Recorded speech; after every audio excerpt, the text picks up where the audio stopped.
Well, I'm now joined by Babar's brother-in-law, Irshad Hussain, who's an organizer with the Free Babar Ahmad campaign. And we also have caged prisoners spokesperson Wazem Beg, who's also, of course, a former detainee at Guantanamo. He's still with us. If I could turn to you, Irshad, I mean, you grew up with Babar, I understand, in Tooting, in South London. What kind of boy was he when he was in his early teens or whatever? He was always someone who looked after the community. He was always someone who wanted to help people if they came to him for help. He was, like you said, he's very studious. He did well in studies. You know, he's part of he's really a community figure in that he just was involved in activities and you know, in the local masjid as well. So that's the kind of chap he was.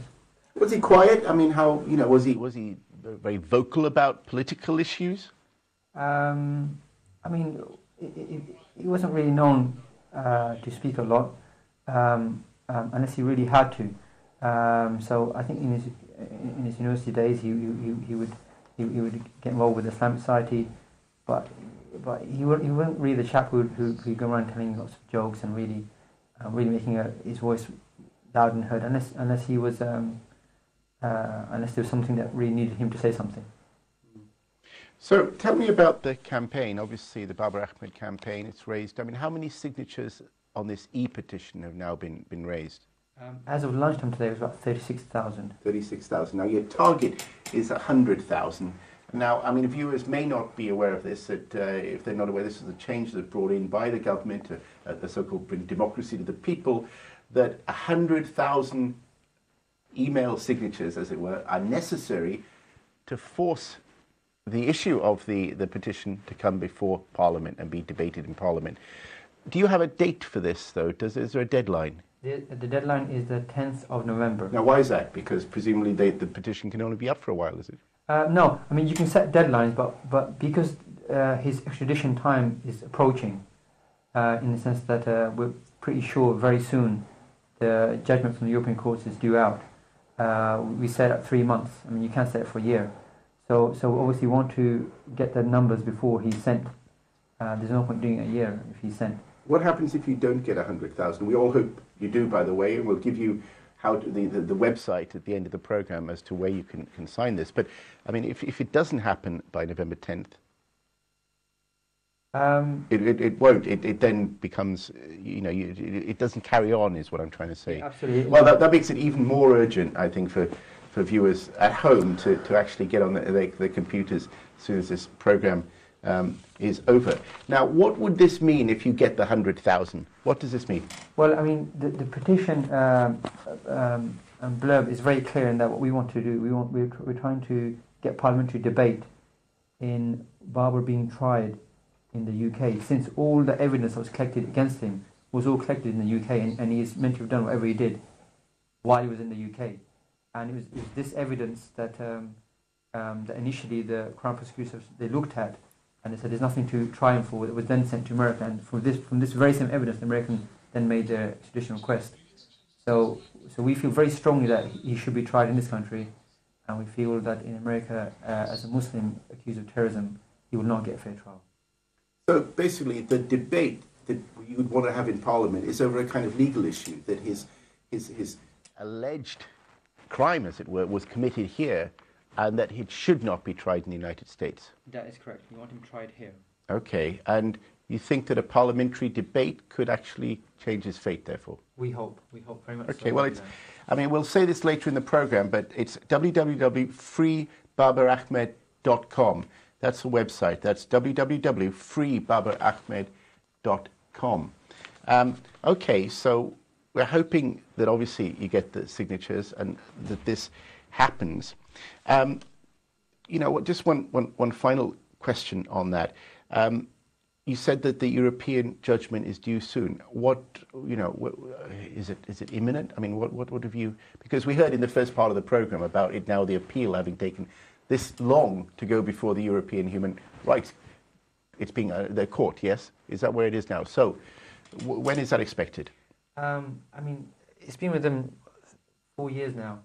But looking at what the lawyers have told the family, us, it seems that we're in the last few sticking points, and they're going to make the judgment, and it seems as if we think that they're going to send him. Okay. How is Babar bearing up?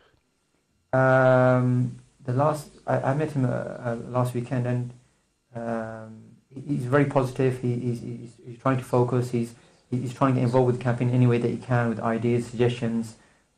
He keeps up to date with newspapers and TV, so he knows what's going on in that regards. So he's trying to be as proactive as he can be. It must be terrible to spend that time in jail, though, and not have, as we heard, I think, from the sister, not knowing your destiny. You don't even know what jail term he's got, because he hasn't got one, really. Absolutely. I mean, this is now his 8th year, so he's been living through this for a long time now. I mean, obviously the initial shock of being in prison, but then now we're just waiting and waiting and waiting. So in a sense, he's got used to the waiting, but it doesn't help not knowing when the end date is. Absolutely. Now, we'll also talk about perhaps this, the broader implications of what Babar has been through for Muslims, and you talked about the lack of possible justice in the United States. And in fact, one of the most sensitive allegations made by Babar during his arrest is that officers mocked his faith after he was released without charge. Now, this was the first time, of course, he was picked up. He said he'd been taken downstairs in his house to a room used for prayers. The police made him kneel, and one officer said, "Where is your God now?" At the time, that remark had huge implications for relations between the Metropolitan Police and Muslim communities.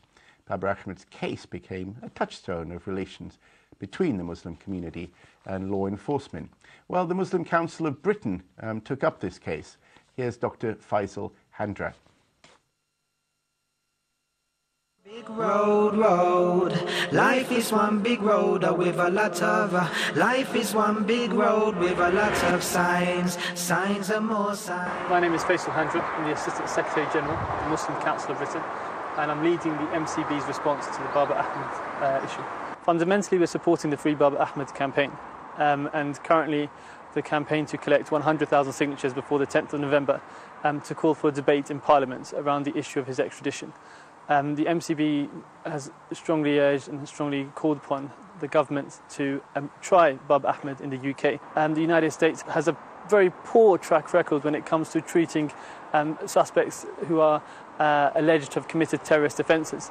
And therefore, I think the British government should protect its British citizens and exert its muscle where possible. As a Muslim community, we have to take a long, hard look at ourselves. I think collectively, be it the MCB and other Muslim organisations, of just how much work we've done around this issue. Babar's been in prison now for well over 7 years without any charge, without any trial. In the first instance, we're supporting this campaign to get 100,000 signatures, which is really very important. And we're leading on the grassroots around that in terms of calling out to our affiliates, our mosques, those national organisations that are part of our wider network, to encourage people to sign the petition. It's absolutely crucial that both Muslim and non-Muslim individuals back this campaign and get this debate in Parliament. Judge me where they come from, calling to the nation of... The MCB's campaign there. You were talking earlier in the show, Mazin Beg, about sort of humiliation, the abuse of one's faith. How significant was that statement of the police, and have things improved? I mean, how would you assess general relations? Obviously, the MCB are taking this very, very seriously, as I think most Muslims are. But from that perspective, how symbolic is this? Anybody who reads about the history of the Islamic faith, you'll find that there are instances of prophets, of companions of the Prophet Muhammad, and following generations who were always tested in their faith, and sometimes forced to do things that they could not or would not do as far as part of their belief.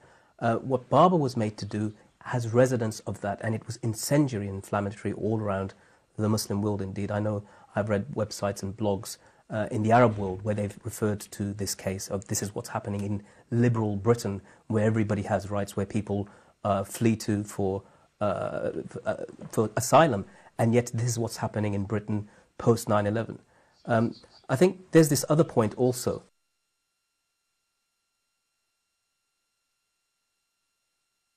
A broader point, that if Babar is extradited to the United States of America, he at the moment is in a wing, the detainee unit in prison, where you have prisoners who have one thing in common. They're all held in the United Kingdom, the land of habeas corpus, without charge or trial.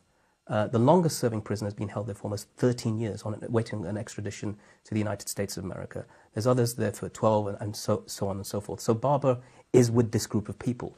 If he's sent over, this group of people will probably be also sent over, and then it will open a floodgate for many other people to be sent over. And then what we'll have is, and all of these people, again, the other common denominator is that they're all Muslims. So what we'll see then is that if the Muslim community doesn't react at this point, then when some extradition treaty or request comes from the United States for their relative, and it could happen because you've set a precedent, then what are you going to do? So it's important not only for the Muslim community, but for the British in general to recognize that this is a matter of sovereignty. This is not a matter of a terrorism suspect. We've had millions of them here. We've had tons of people convicted over here. That's not the problem. The problem is, where does our sovereignty lie, and who controls us? And this has been a nagging question for years on, and where people have been saying that it's about time that we move away from US foreign policy dictating our own internal foreign policy, and having one that is for British interests. And British interests for British people here it should be the clarion call.